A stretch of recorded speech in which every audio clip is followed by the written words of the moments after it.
100% pure rock.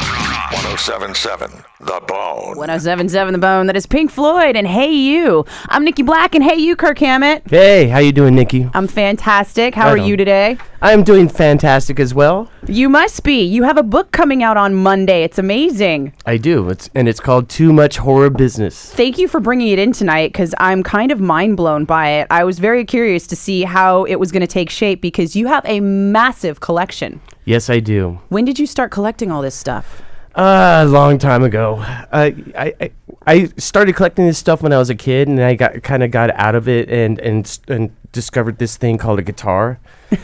And Your day job, yeah, yeah, you know. Pretty much. And I kind of got out of it for a while, and I was just totally obsessed with playing my guitar and learning all those songs. But I got back into it once Metallica really started going, and like.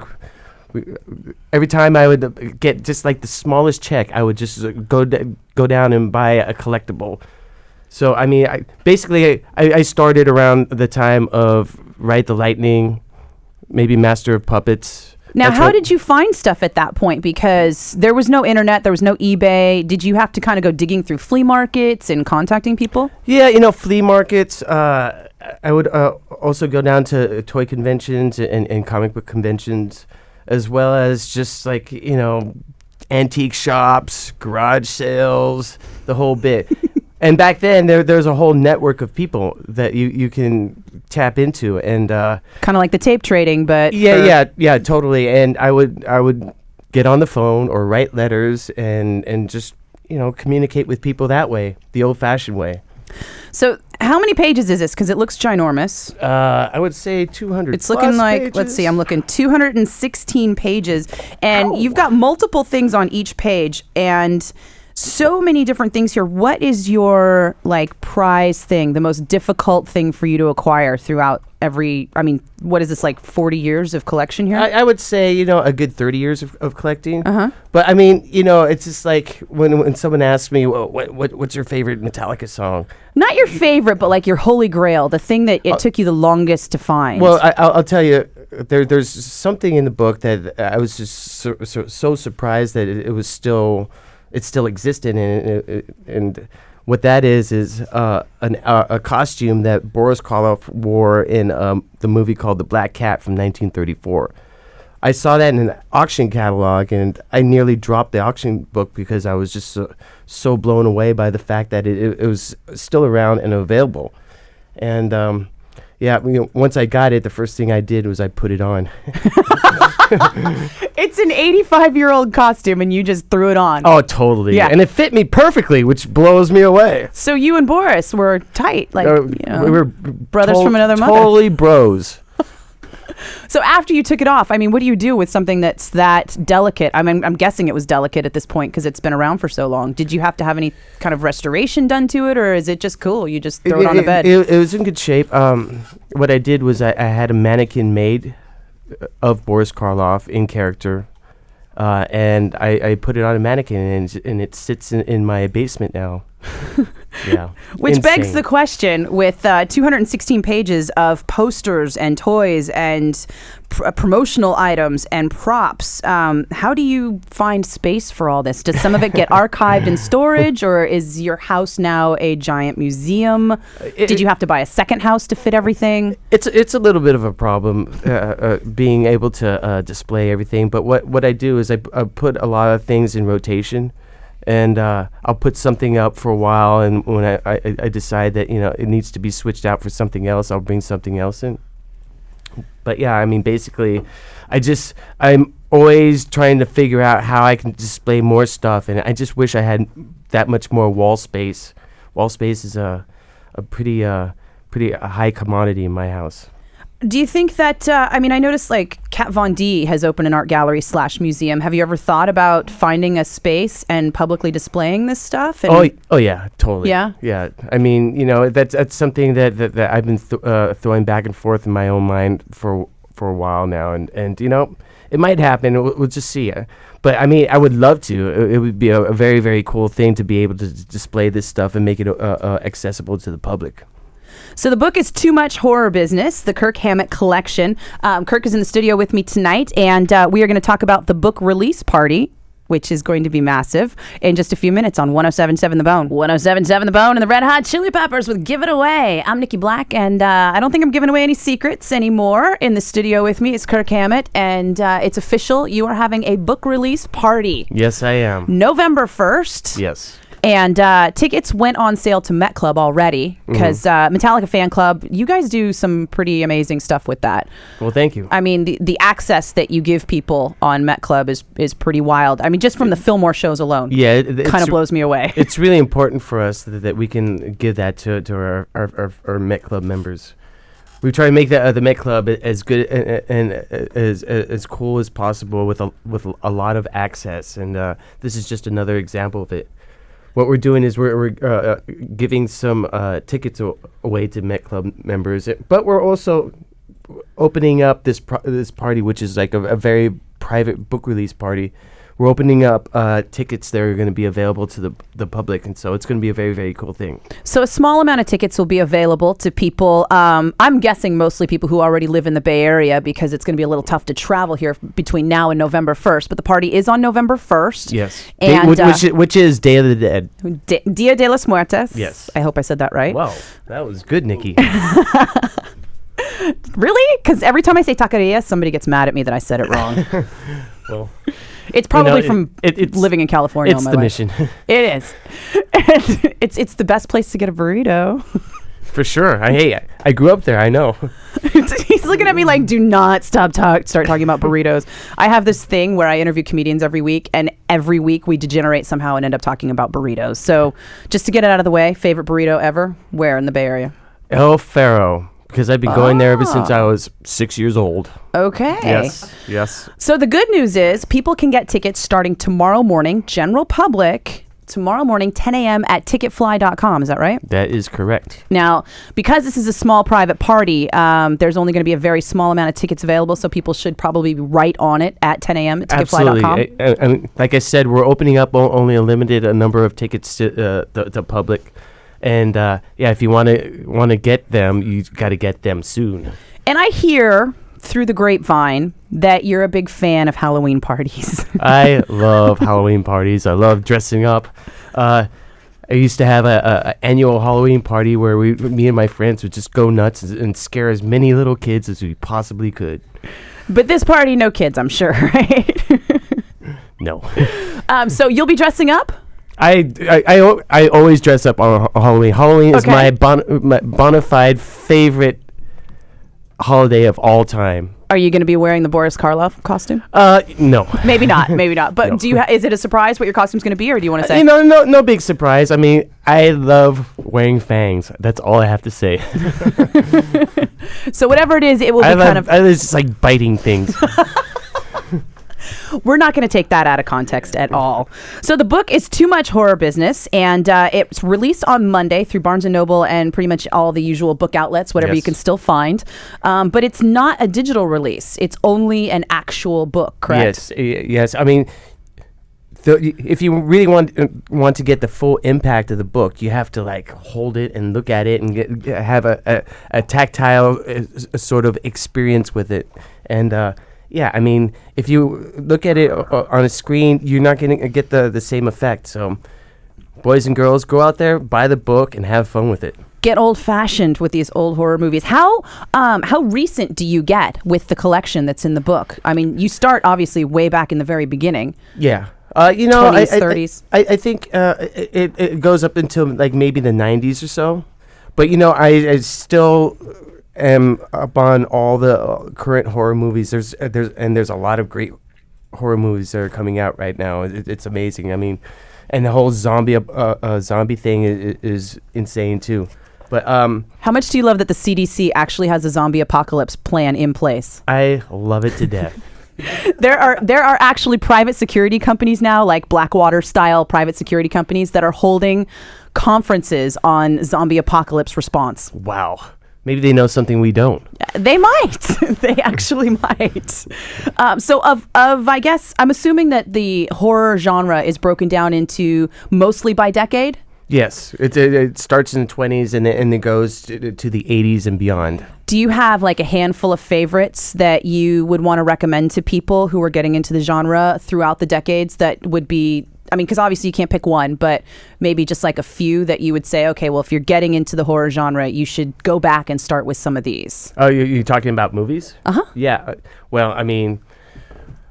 Yeah, I mean, all you have to do is like really just go through my book and check out all the posters. And if a poster of a movie looks cool, I definitely would say check out the movie. But I'm a bad person to ask because I pretty much love all horror movies, and so I mean, I don't really have that. Like picking a favorite child, it's just not possible. Yeah, exactly. Awesome.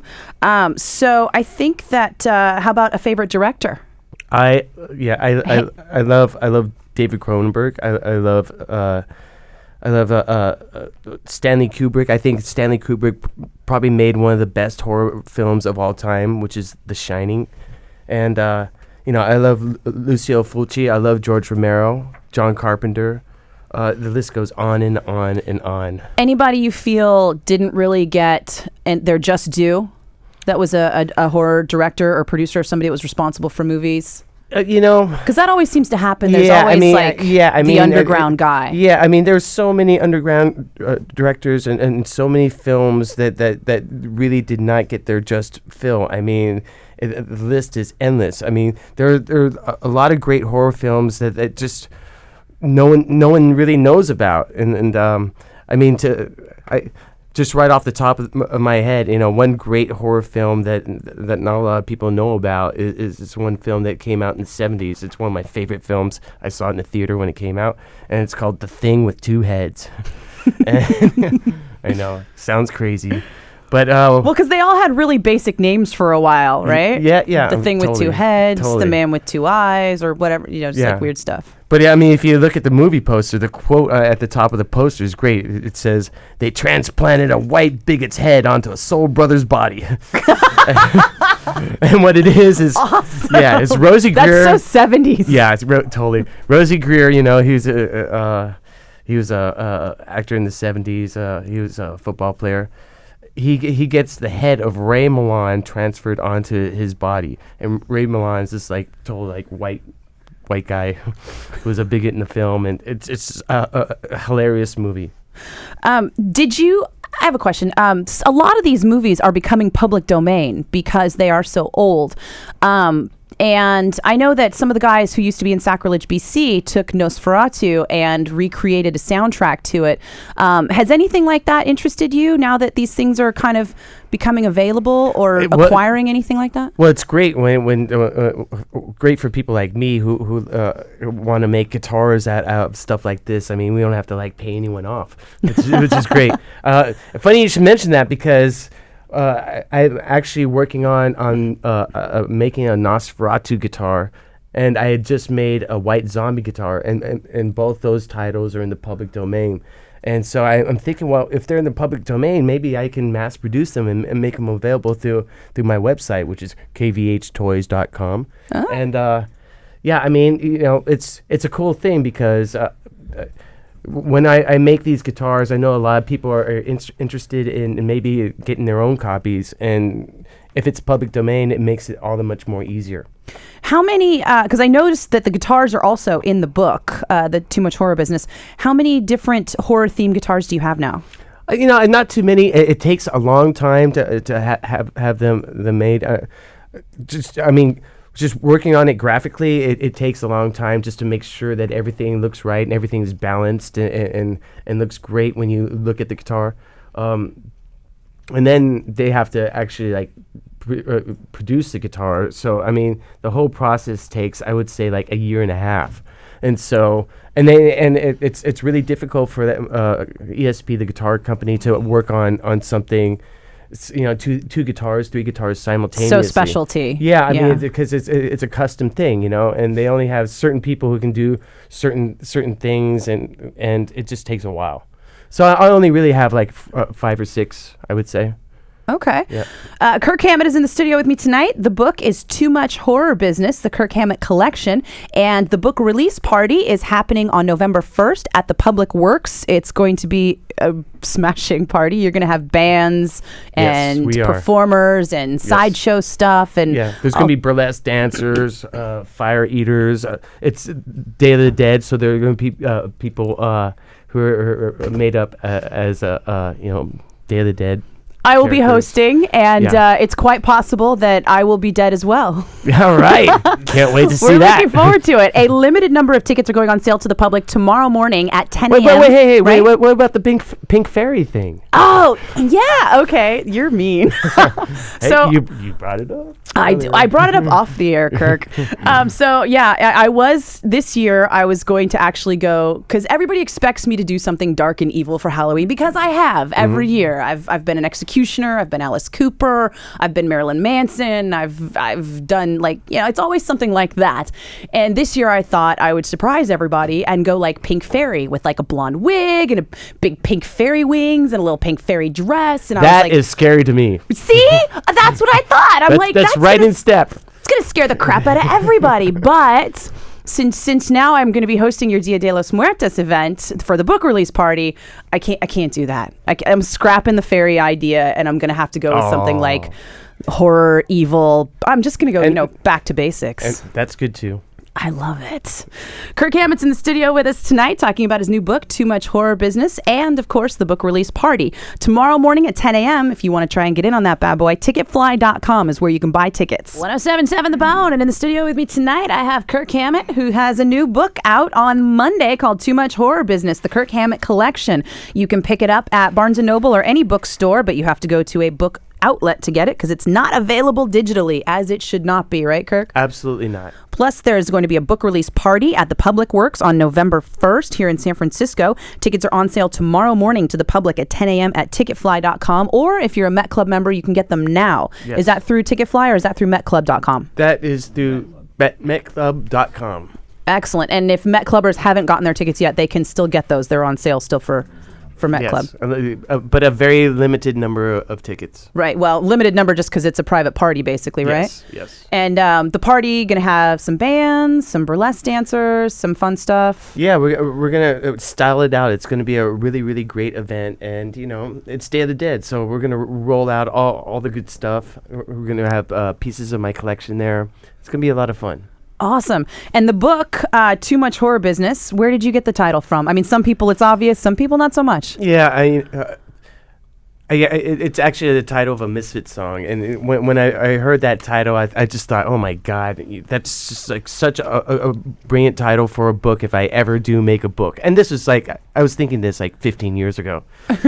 And so I'm glad 15 years ago, you're like, I'm going to be an author someday. Yeah, someday I'm going to be an author. I'm going to make a book, and it's going to be called Too Much Horror Business. And it only took me 15 years.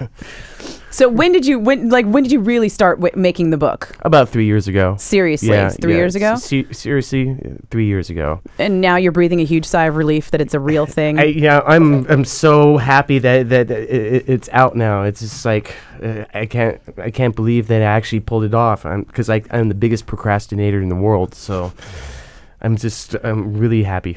And do you know how big the printing is? I mean, should people be concerned if they don't get the book right away that it's going to go out of print? I really don't know. Just for me, it's such a personal thing. I'm not sure how well it's going to do. I'm not really sure how much interest is going to be. How many people are going to be interested, but. I hope that people just really, really like it as much as I like it. Okay, and this is the song that spawned the title of the movie, Too Much Horror Business. It's the Misfits on 107.7 The Bone. 100% pure rock. 107.7 The Bone.